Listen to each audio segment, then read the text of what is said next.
You're listening to the ESO Network, your station for all things geek. Let's get spooky. This is our station, Boo, where we explore the dark and mysterious corners of the world of horror, and we know that you are dying to listen. All right, and welcome to the Spooky and Kooky podcast of Earth Station Boo, where we talk all things horror. Introducing our haunted hosties with the mosties, we have our lovely Lisa. Hello, groovy ghoulies. We got our kick-ass Karen. What up, my horrorholics? And I'm your spooky Shannon. And today we are going to be talking about Minus One Godzilla. So let's get spooky.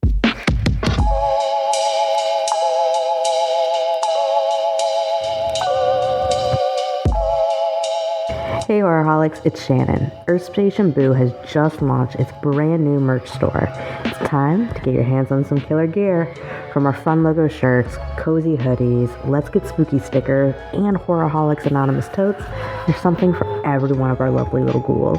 We offer our spooky designs on many different types of products to fit your desires. But if you happen to see a missed opportunity, just let us know. And unlike most of Stephen King's adaptations, you know what I'm talking about, you won't be disappointed with the quality of the products. Head over to our link tree in our bio, grab your merch, show off your favorite horror podcast, and most of all, let's get spooky.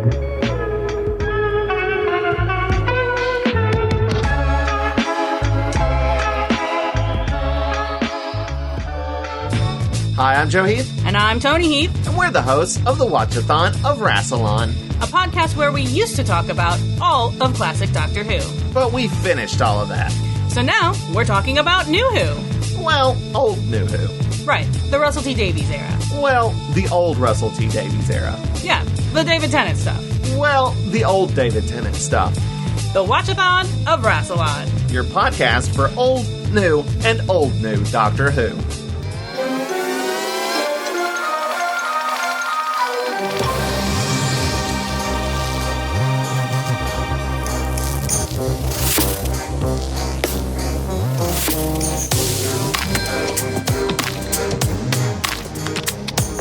All right, so we are going to be talking about Godzilla Minus One. This came out 2 years ago. 2 years ago? Yeah. 2-ish years ago. December 2023. And this was a really cool, refreshing Godzilla movie. So let's talk our initial thoughts. What were your expectations going into seeing this film? What was your immediate reaction? Love, hate, everything in between? And let's go ahead and start with Karen. I go into like any Godzilla movie with an open mind. Because the last few years, a decade or so, it's been a hit or miss. But, you know, I was like, okay, I go into open mind. I'm going to go with an open mind. And I was like, you know what? This is a good movie. I like it. And I'm glad they brought out a black and white version. Mm-hmm. Yeah, actually, black and white one was my favorite. I don't know what it was. I mean, it's the exact same movie. The black and white hits different for me, and I love it. Yeah. Absolutely love it. Lisa, what are your initial thoughts? Well, I'm a big Godzilla fan, and I've been around a lot of Godzilla people. So I was a little worried because of, you know, like Karen said, the last decade or so, it's been a hit or miss. I walked in, I sat down, watched the movie, and I was amazed. It was like I was a little kid again watching Godzilla. They filmed it the exact same way. It was just great. And I fell in love with Godzilla all over again. Yeah. I did like the black and white better, though, because that really hit home for me. So, Yeah. Yeah, I don't know what it is. The black and white version it's just top tier. I've always liked Godzilla, but I think it's just like it's a giant monster. What's like not to like about it? You know what I mean? Like, I think it's always just been like a general like.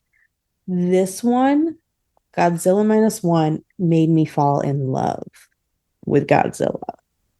Like, this one kind of brought me back to like the nostalgia of like the original. And like the message like the original was kind of trying to give and and everything. So I came in with just wanting to watch a fun Godzilla movie, and my immediate reaction was awe. Like it was such a beautiful film to watch. So I definitely love this film. Like we've all had experience with Godzilla prior, and we all mentioned the previous films, the immediate previous films. Going in, were you guys expecting like a traditional monster movie, or did the emotional weight and like the human drama of this Godzilla film kind of take you by surprise? Lisa, do you want to start?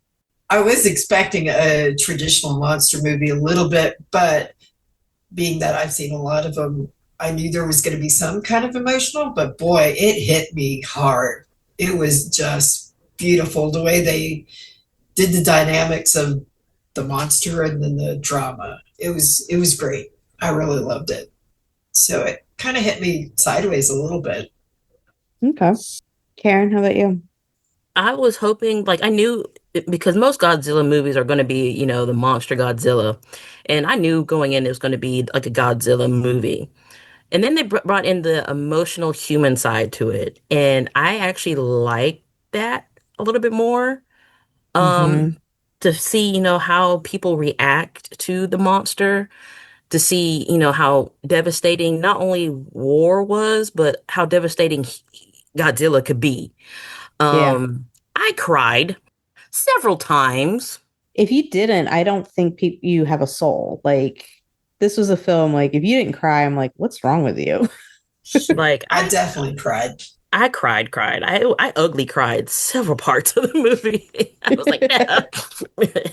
So I had to have tissues. I had to go pause the movie and go get tissues for it. So that was, unexpected. Because most of the Godzilla movies in the past, yeah, they had a human story, but this one felt different and it hit It different. did. Yeah. Yeah, it did. I was kind of just expecting just a regular Godzilla film. Like it's like okay, it's a Godzilla movie. People are raving about it. I have to see it.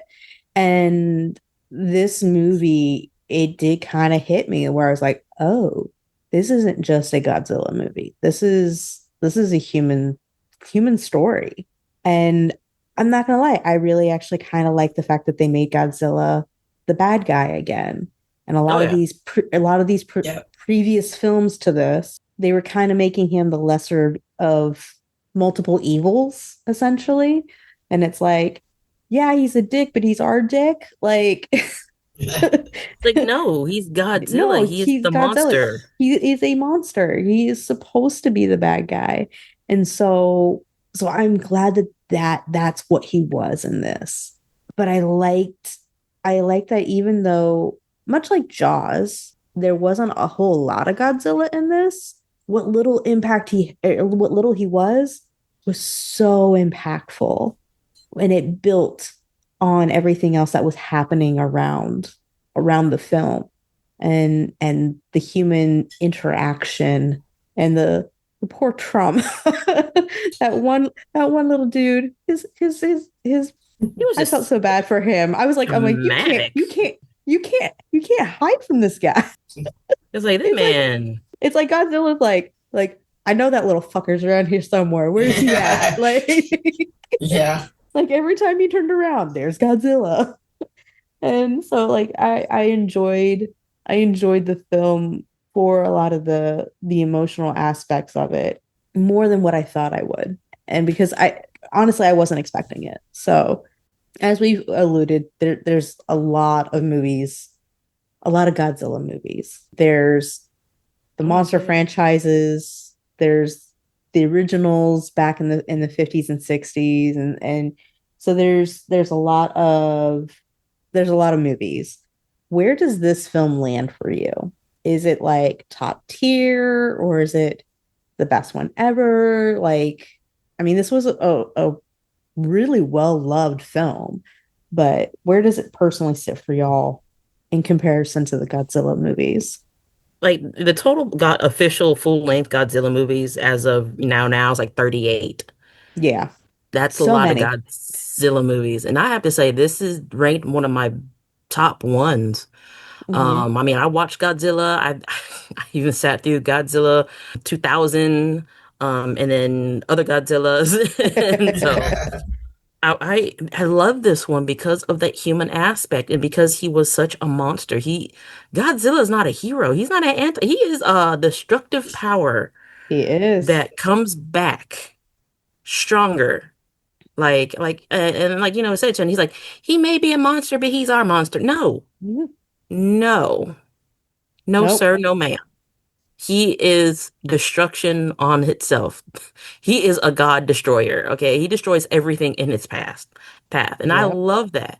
I love that. I embrace that whole, oh my God, it's Godzilla. It's Godzilla. And the fact that you didn't get to see him or see her or it throughout the whole film that much makes it even more terrifying because you're like, where are they going to come next?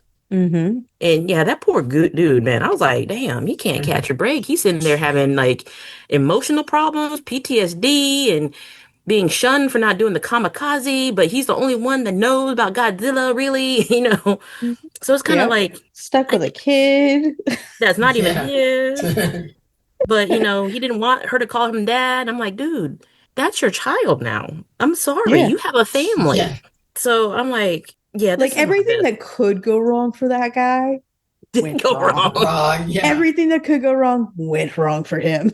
And culturally, physically, everything. I'm like, oh man, dude. I'm like, I want to give you a hug. Just, you know. But it's like, you know, it's like, do you need a hug? I got you. Let's hug it out. But you know, this is like my favorite. I'm sorry, this is my favorite. Yeah, that's fair. That's absolutely fair. Lisa, how about you? I would have to say this is in the top 10 of all my Godzilla movies. I love this. I love the human aspect. It was definitely helped push the story through. I did like the fact that you never knew where Godzilla was going to show up. And when he did, it was terrifying. Yeah. Yeah, that poor guy could not catch a break. I felt so bad for him. Right. But this is definitely one of my favorites for sure out of all the Godzillas. Oh yeah. Yeah, no, this is number one for me. Like I said, like I've always enjoyed Godzilla movies, but I loved this one. I really loved it. I honestly can't tell you anything that I disliked about it. I like the fact that they went back to the whole monstery feel. Right. Like when he rises up and you're like, oh. Yeah. Ooh. I mean, I'm still in my head, I still have like, because like it doesn't make sense. Like logistically, it does not make sense for like him to be able to stand in water that's like super, super deep. And then like, but so I still have him stuck in like these like red stilettos that are like platform. In my head, that is what I see. I mean, for me, he's not standing. Like he just rises up and then does his charge, and you're like, ooh. Yeah. Ooh. And his charge. Yeah. So good. Like it was a physical, like full thing. It wasn't just a pew, pew. Yeah. It was like the scales coming apart and expanding for it. And like so beautiful to watch. Right? Like even in black and white, you felt it. Oh yeah. You didn't need to see the color like coming alive and him glowing. Like you could still see it in the black and white. And I was just like, oh, this is so beautiful. And look at him, he's charging up. And you know, it's so different from all the other Godzilla movies. Yeah. Like I know it's the technology that we have, but this was a super low budget Godzilla film in comparison to like others, some of the other ones. Yeah. But when you look at it, you're like, it brings you back to that nostalgia of Godzilla. Right. But you also have that modern technology that was used for Godzilla. And so it kind of like it's a marrying of the two. And you're like, I want that forever in a day. I want whoever, you know, does Godzilla has to do it this way. You know, you cannot. He made this formula. Stick to this formula, you know? Yeah. And I hope they make a part 2 because, you know... It's in the works. They are. Oh, thank God. Yes. Yes. And it's the same guy who directed and wrote this one. Yep. So See, like that's the way to do it. If you're gonna do a franchise, make sure the same person wrote and directed. Like, right. don't be like handing out to somebody else. Like, Mm-hmm. hey, he's doing this other project. Do you want to do this? No, man, no, that's his project. Let him do it. Yeah. Yeah, no, he's already making it. He actually, from an article I read, granted it was from a source that I don't quite trust because they don't always show like where they got their information from, but rumor had it in this article that he has been in the works of writing the next one since he finished the last one. So I'm okay. Personally, I'm somebody who does not like when projects come out back to back to back to back. I feel like usually the next projects end up losing quality because they're wanting to come out fast. And there's a reason why things that take years to make are some of the best things that are made. And it's because a lot of time and effort has been put into making quality versus quantity. So I'm okay if it takes like another year or two before that movie comes out because I know it's going to be good quality. And I feel like that's what we need when it comes to Godzilla. We don't need quantity, we need quality. Right. Now that Exactly. now I can get off my soapbox. What are you saying, Karen? You know, with this director, I think he's been, I think he had his whole mindset of like what he wanted for Godzilla. And I already think he had all the storyline, prepped and Oh everything. yeah. He probably like, if this becomes a success, here's the rest of it. Because I have this whole thing, you know. I can see them go through the end of World War, because they're at the end of World War II. Now, after that, you're gonna go into like the different challenges of Japan, and then they're gonna get sucked Post. into another war again. But how are they gonna, do a war with, the Vietnam War, Korean War, or whatever, time period, and deal with Godzilla? You're like, oh, Yeah. we're just Yeah. pooped. Yep. And I mean, the Godzilla alone was an answer to post World War II Japan. Yeah. So I mean, where he's coming from now with Godzilla, it makes sense to Hmm.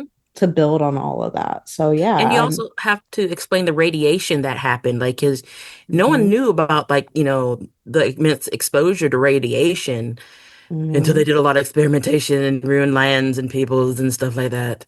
yeah. Because I can Yeah. see other monsters coming out of, oh shit, I made more monsters. I'm sorry. No, I'm not. I Like don't care. I'm just like being Godzilla. bring on Mothra, but Yeah. Mothra's also bad. Like it's one of those deals where I'm like, these are all of the creatures are bad creatures. So bring them. Let chaos reign. It's like I am the progenitor of all these monsters. My radiation created them all. I'm sorry. No, I'm not. No, I'm not. I'm just here to No. destroy things. Yep, yep. Godzilla minus one. We kind of talked about it a little bit already. It puts a strong focus on the human story. Were there any characters or emotional beats that really stayed with you or caught you kind of off guard when it came to the human side of this story? For me, it was the love story between the main character and the girl that he kind of picked up. Mm-hmm. They became a family out of this destruction. I Yeah. mean, even though he was resistant to it, you knew he loved her and he knew he loved, the child. Yeah. But he did not see himself worthy of being the father and the husband because of his past issues.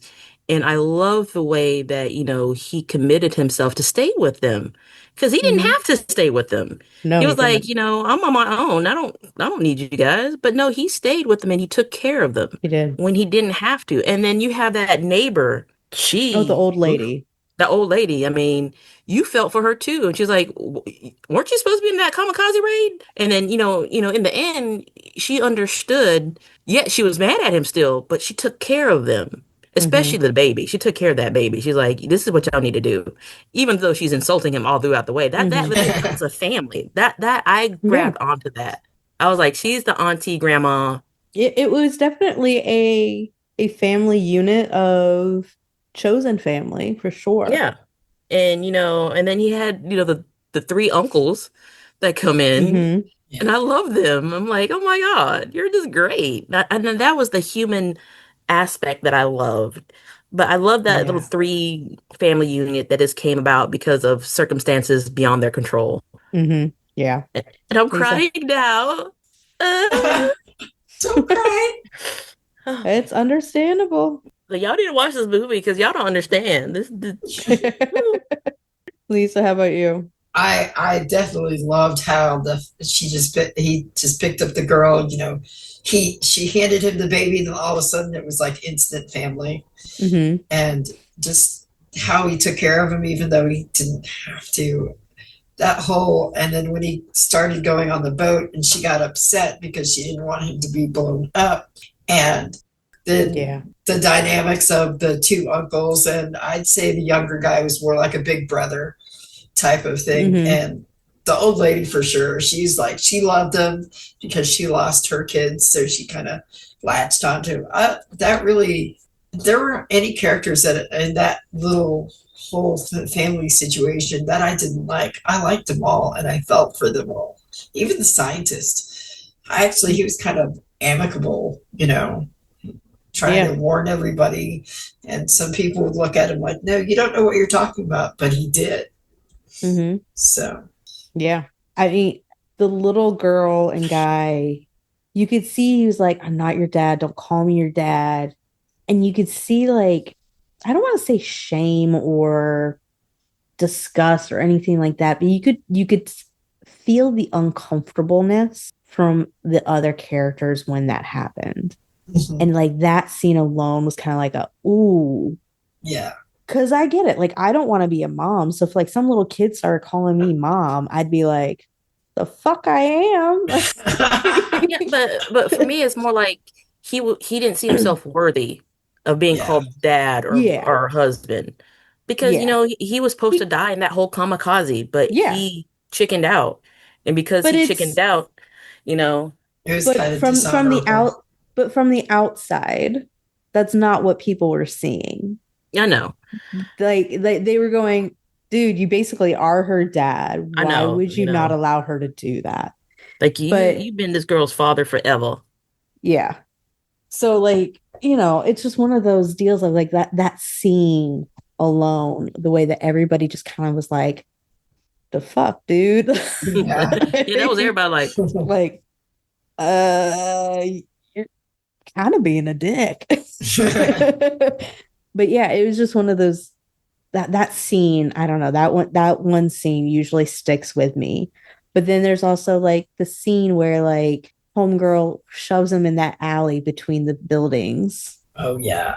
That broke my heart. I was like, no. Right? But I was like, you knew she loved him enough. Yeah. With all her heart to save him. And that he would take care of the kid. Yeah. And then he was like, I'm going to avenge her death. Yeah. Yeah. And then you're going to leave your kid by herself. What? She'll be okay with Auntie. No. But again, I feel like that was part of his like self-deprecation was she'll be better off with somebody else, not me. So let me go do what I was supposed to do forever ago and sacrifice myself. But at least now he kind of felt like what he was sacrificing himself for was worthy of the sacrifice. You could tell he always questioned the first round of sacrificing that he was supposed to do. You could always tell that he was just like, I don't know if I should be doing this. You could tell that there was the question. And this time he was like, nah, I got this. I'm going to do this. I have to do this. Do you guys think that this could actually be like a turning point for the genre? Like how like Godzilla Minus One kind of balances like the large scale horror, real world tragedy, and like the emotional everything. Like, could it be setting like a new standard for horror, monster horror? Absolutely. Yes. Like if more, monster makers could balance out real world horror with monster horror and have you love a movie as much as this, like damn, do it. Because if I could get another big monster, like if you could do King Kong like that, where he is a monster, because King Kong is a monster. Yeah. Yep. If you could like do something similar to that with the horror of a monster, the horrors of society, Make the monsters monsters again. basically. Yeah, exactly. I mean, Basically. I know I'm joking with the way that I said that, but the sentiment, yes. Like sometimes you have to have the monster be a monster, and sometimes you have you want the monster to be a lover, but other times you just want the monster to be a monster. Like if you're gonna do a movie and you're gonna put a monster in it, don't make him a lover. there is a phenomenon right now where every villain has to have you have to be able to empathize with them. No, And I don't. I don't mind it if it's like a real person. Like, okay, get it to where you can understand how they went bad. You don't agree with that they went bad, but you can understand why they went bad. But when it's a monster, you don't have to empathize with them. No. Just like I don't have to empathize with slasher killers. Yeah. Yeah. Lisa, what about you though? What do you think? Do you think this is a turning point? I seriously think it does. It is, because I mean, you had the terrifying monster that you saw on like key points and everything, but then you see how people are reacting and how they're interacting, and it's terrifying because they're so desperate after war times. And oh shit, here comes this big monster. Now what the fuck are we going to do? We can't shoot it. We've got to figure out how to save everybody, but we've never dealt with it. So it's kind of like an unknown. Yeah. And which is for, if you don't know how to deal with something and you're already in desperate straits and everything, like they were just recovering from all the, war and everything, it's very much terrifying. And the way people are bonding and stuff, I think it is a new turning point, and I think it's a good one. And yeah, monsters should be monsters. I was really glad that Godzilla was like just doing what a monster would do, or any animal that was giant size. He wasn't thinking, oh, maybe I'll spare this building type of thing. He was just doing what he was doing. Let the monster. The whole things with the reporters is sitting there just talking. I'm like, y'all gonna die. I know you want to get the story, but go somewhere else to get the story. Right. And the moment, that I knew this was a serious movie is when the moment he landed on that island. I was like, oh, this is going to be a serious movie. This ain't going to be like the whole comedy horror that traditionally. This is not a hee hee ha ha fun time. Yeah, because, sometimes some of those Godzilla movies were hee hee ha ha fun time. And you're like, no. This one. Like, don't get me wrong. Who doesn't like seeing, some Baby little Godzilla? dude, some little dude dressed up in a dinosaur Godzilla suit running after? Like, that's funny. It's funny. And there's a space for that. Yeah. But this one, chef's kiss. Honestly, I'm gonna say this. If we didn't have -1, I don't think we would have gotten Nosferatu. If we didn't have -1, there would be a lot of horror films that have come out in last year I don't think we would have had, and I don't think would have had the same reception if it hadn't been for Godzilla -1. Because it kicked it up a notch cinematically, where it was like, this isn't just going to be some bullshit movie. This is a film. This is a cinematic event. And now we have these other films that are on that level, where it's like, this was an event. You went and you saw this movie and it did things. And so I think it is a turning point. I mean, we've talked about on this podcast basically since we started that we're currently in a renaissance for horror. And it's not a renaissance of, oh, okay, we're going to have these awesome like slasher films or, whatever. It's like, no, this is top tier, high level horror. This is horror that is going to the masses, and even critics are going, nah, this shit's good. Which critics, they're very harsh on horror. They are. And yeah. Sometimes rightfully so. Like, there's some horror films where I'm like, nah, that's fair. That's fair. But then there's other stuff where I'm like, this was really good. Why are you shitting on it? And they can't shit on this stuff. They're You like, can't. no, this is actually really, really good stuff. Like, we can't, if we say anything bad, it's gonna be, oh, you just don't like horror. And they don't want that, they don't want that tag. And so this is definitely a turning point. And part of that turning point is the fact that they dive deep into the post-war trauma and survivor's guilt and all of that kind of stuff. How do you think this version of Godzilla serves as a metaphor for loss, for identity, fear, collective or individual? Like how do you feel like this film tackles all of that? I think it tackles it like phenomenally because, sometimes you forget in peaceful times and non-desperate times what it's like to be with such a loss, or if there's not some disaster, you forget, and it literally put you right in the middle of the disaster, right in the middle of how everybody was so desperate and fearful. They didn't know what was going to happen next. So you became, aware of it, and you started feeling for it. And you're like, oh my God, what if that was to happen to me? What would I do in this situation? So it literally gave everybody an empathetic eye on what possibly it was like back then. And I think they did a really good job. It didn't sugarcoat. That's the thing that I liked. It did not sugarcoat it at all. Like when the girl was saying, yeah, we got to watch out for this job because last time we lost 7 bags of rice.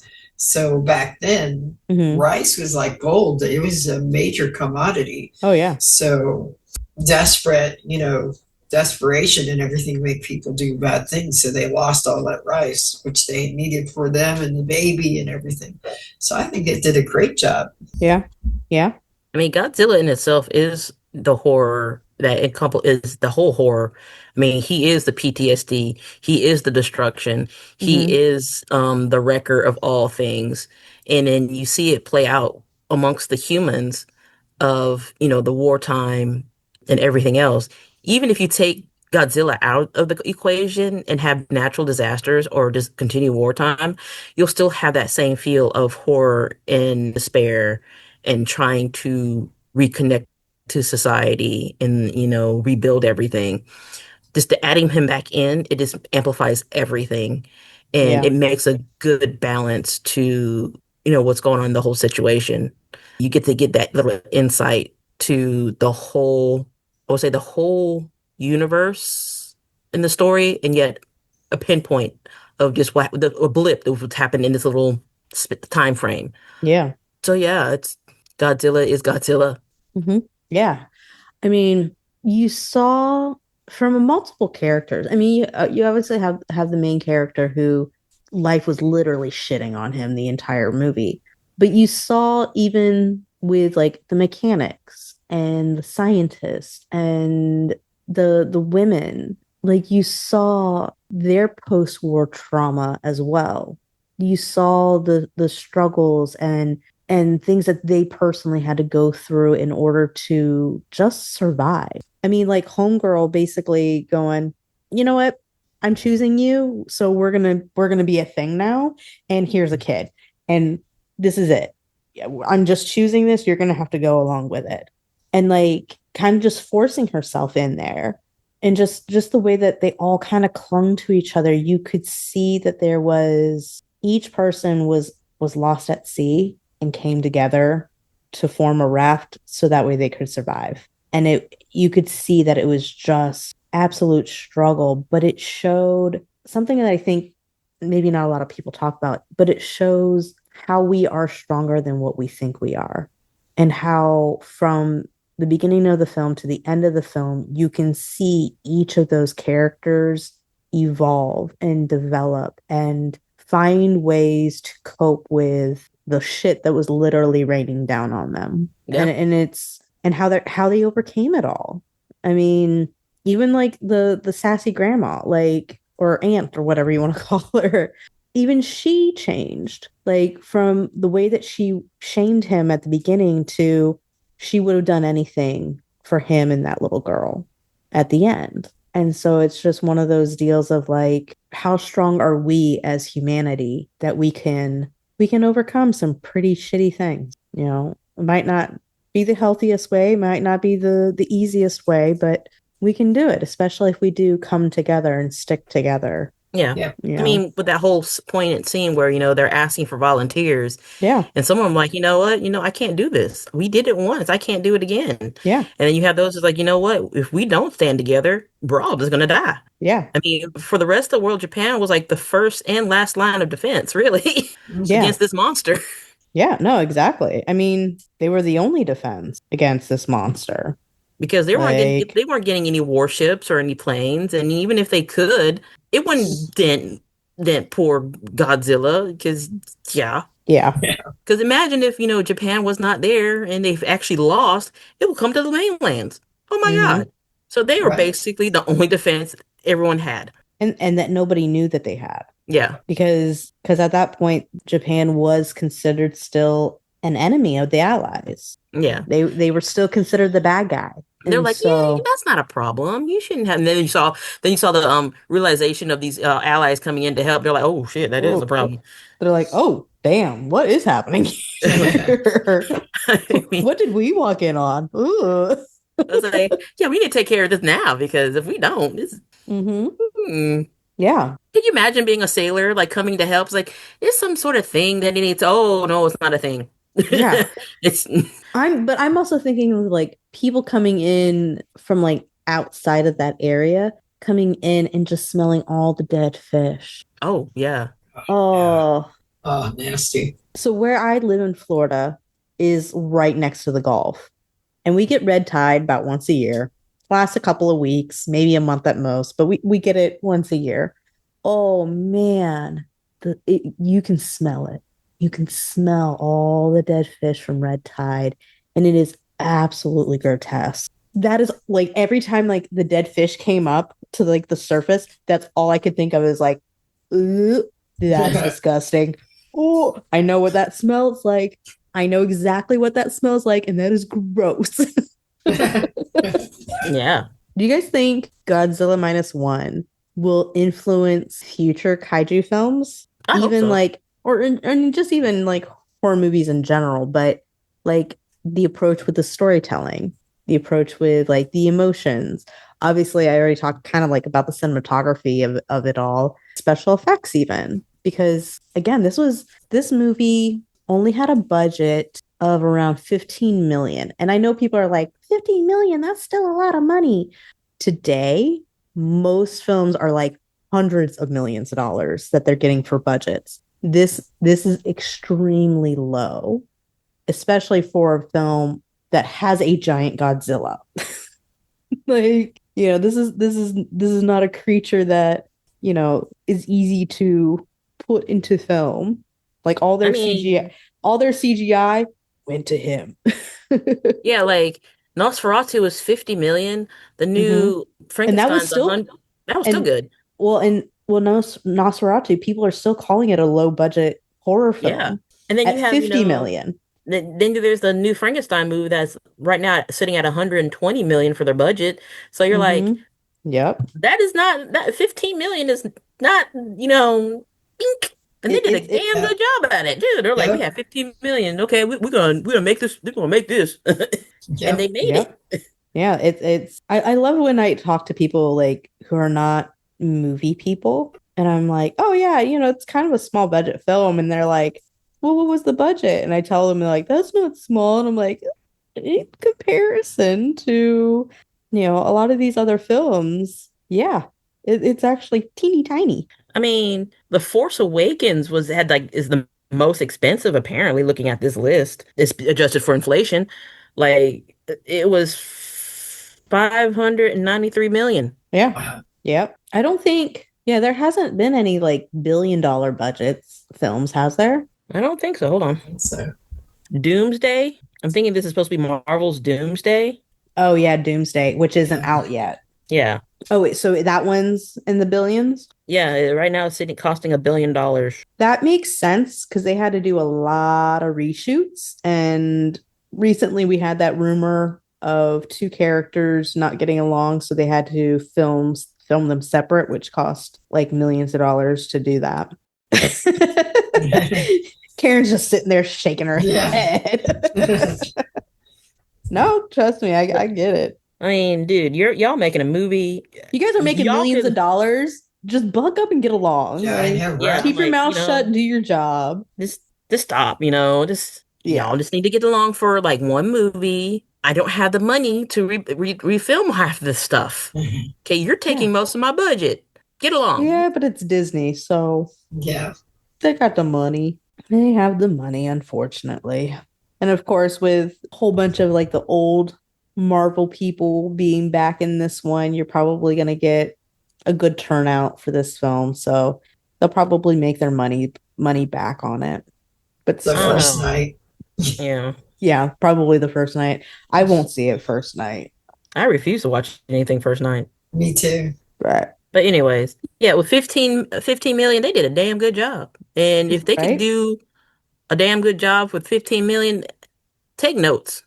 I think you can do like, pretty good with 1 million if you know how to like budget. Exactly. I mean, think about it. Like some of the most like influential horror films out there did it with like next to nothing. Like Saw, for example. Like what was that? $10,000 was like the original was like the original like estimated cost. And then like once they started getting like things, they were able to like pay people out. Their budget was 1 million, between 1.2 million. So I'm like, you can do it. Yeah, you can do it. Yep. But and then end up making $104 million. Yep. I think Godzilla, like I said earlier, I think Godzilla Minus One, if we hadn't had that one, there's a lot of films we would not have had post it, or they wouldn't have had the success that they had post Godzilla Minus One. But I think this is going to be kind of like a jolt, a jump start for the kaiju films, and kind of revitalize them a little bit and bring them to a wider audience. And I'm kind of excited to see where that goes. But yeah, the way that they told the stories, the emotions that they invoked, not just in the characters, but us, the audience, the cinematography, which fuck me, that cinematography was amazing in Godzilla Minus One. Like every scene, I think was shot beautifully. The attention to detail, the special effects. I mean, to do what they were able to do with such a small budget. Yeah. It was absolutely amazing. People definitely need to study how they made that and try to replicate as best that they can. Agreed 100%. And I think one of the other reasons why it worked so well is because you could tell they loved doing what they did. And where you have bigger budget or it's just like a job, they put everything that they believed in and they loved about this film, the monster, the characters, everything to keep you engaged. The cinematography, I loved it. Everything. I love the monster. Like you said, I'm glad he was a monster again instead of hey, I love you.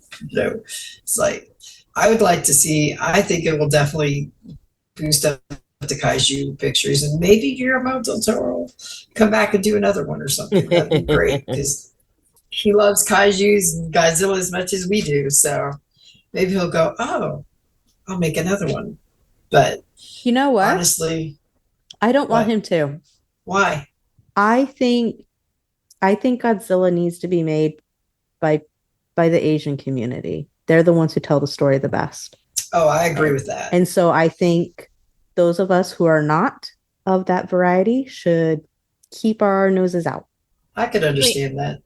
If you make your, I believe, if you make your own cultural monster, using your cultural stories, it'd be great. Yeah. Yeah, he could do Quetzalcoatl, the feathered serpent, and do something with that. Yeah. That'd be pretty wicked. Yeah, I find when Western civilizations try to tell the Godzilla story, it doesn't come out right. And so I think I think the Asian community is the one who needs to tell those stories. Godzilla 2000. Yeah. Regular, yeah, the new Yeah. Godzillas. But don't forget about the Matthew Broderick Godzilla. I think that's Godzilla 2000.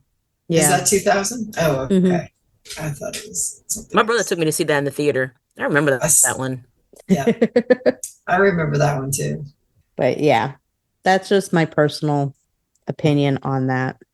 These are stories that need to be told by those of that culture, and not saying that Del Toro can't tell a great story. He can, but that's not his story to tell. That's fair. Like, honestly, the guy who, I gotta see if I can find it, because I found something about the guy who made the film. Oh, fun fact, Spielberg actually told the creator of Minus One that he saw the film in theaters 3 times. Wow. Wow. So if you have Spielberg saying, "Dude, I came and saw your film 3 times in the theater," you know you made a good movie. And Spielberg himself has said that he's a longtime admirer of the original Godzilla. And so, and I mean, you can see how the original Godzilla has influenced some of Spielberg's stuff. So, but I think that's kind of cool. Like, I feel like I read somewhere where like this director like was tied to some of the original ones somehow. Like, he talked to like one of the original creators of Godzilla, or was related to one. That'd be kind of cool. It's like, yeah, I'm telling the story now. Yeah. I'm just trying to remember where I took that information from. But in an interview, the director said becoming a lifelong Godzilla fan, he became one after he saw the 1964 three-headed monster kaiju film, basically elaborating on how it felt to finally like make a Godzilla film. He's like, for me, as soon as I saw my first kaiju film as a kid, I realized that there was such a thing as making kaiju films. I knew where my life would lead. It's been over 50 years on that path, and I do feel it has been satisfied. I gave a lot, so perhaps I gave more than a little piece of myself. I gave a large part of myself. I have a big hole in my heart, and it's like, oh, it's the people who have made Godzilla movies who are left with that feeling. When while I film, I don't anticipate any of this, but after the movie is done, when it's out in the world, I feel this little empty place. So it's like, oh, he put so much of himself into it. I mean, sometimes you have to. Yeah.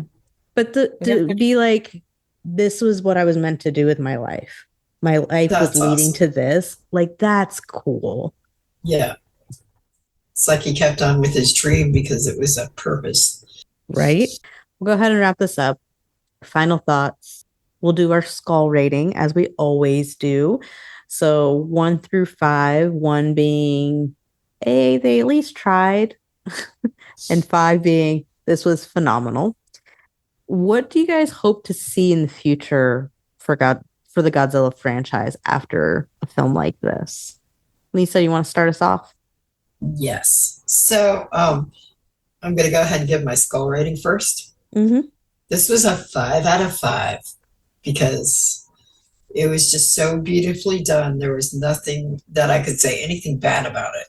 It was so engaging. It was beautifully shot. The monster was a monster. It was great. Didn't look fat. Looked like a big giant dinosaur thing that was coming to eat you. So yeah, I'm hoping that if we continue with this, that we're going to stay in the mythology of Godzilla, and we're going to get the kaiju creatures like they should be, which is scary, and they're monsters. And I think it's really, maybe it'll influence a couple other people just to like use better cinematography, and maybe they can make a more affordable budget, and maybe you'll see the love in more monster movies now instead of just like slapping it all together, if that makes any sense. Yeah, that makes sense. It's that's what I really hope, is that we'll get more. I think it's gonna precursor more better monsters. Maybe they'll become the bad guys again for a change. Right? Karen, how about you? I would like to see more kaiju movies. Not with just like Godzilla, but I want to see like different types of kaiju. Mm-hmm. On the same vein of the storytelling of Godzilla, because the horrors of human aspect is just as terrifying as the monster itself. Yeah. So yeah, I would like to see, what else could be evolved from Godzilla. Like I said, like he has this massive radiation and you don't know what other monsters he could create. Yeah, exactly. So I give this movie a 5. I expected nothing less from you ladies. Yeah, this is definitely a 5. It just knocked the ball out of the park. And it was seamless. The storytelling was phenomenal. It invoked so many emotions in you as you watched it. Cinematography, the special effects, the attention to detail that they put into this film, it's amazing. I really hope that they just use it as a stepping stone to continue making fantastic stories when it comes to Godzilla. The lore alone for Godzilla is phenomenal. There's so much that they can use and do and work with. And so I really hope that they continue doing that and keeping to the heart of what Godzilla is. He's a terrifying primordial being, a destroyer of the world, and let him do that. Let him run rampage, rawr, like Yeah. let him just go all over everybody. I want to see it. I can't wait for them to dive into some of the other kaiju creatures, because they got some really cool creatures in there. And even like Karen said earlier about like King Kong, making him a bad guy again. Yes.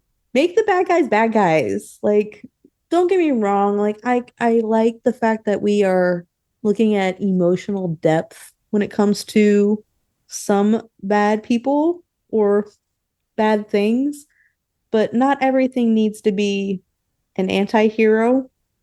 We do need villains because there is evil in the world, and that is what is horrifying. And let things be evil. Don't make it a sad story. Like, just like I said, just let Godzilla just go and like rampage.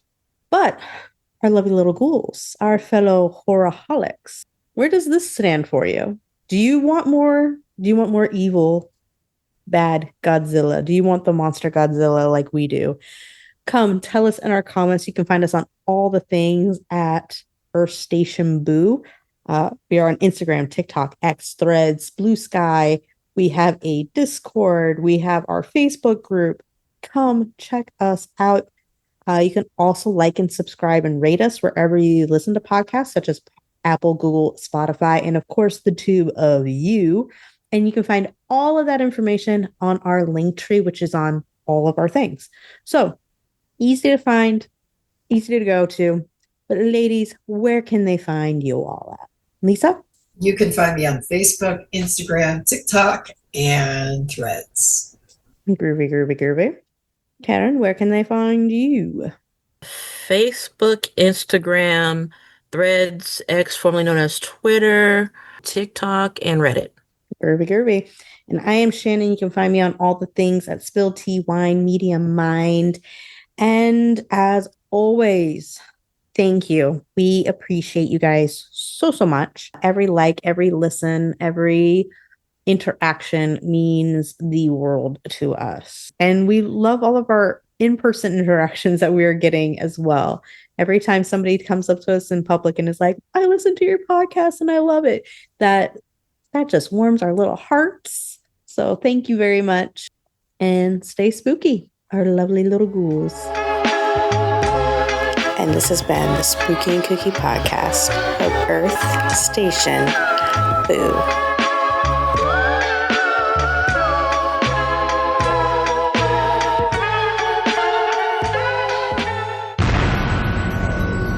This has been a broadcast of the ESO Network.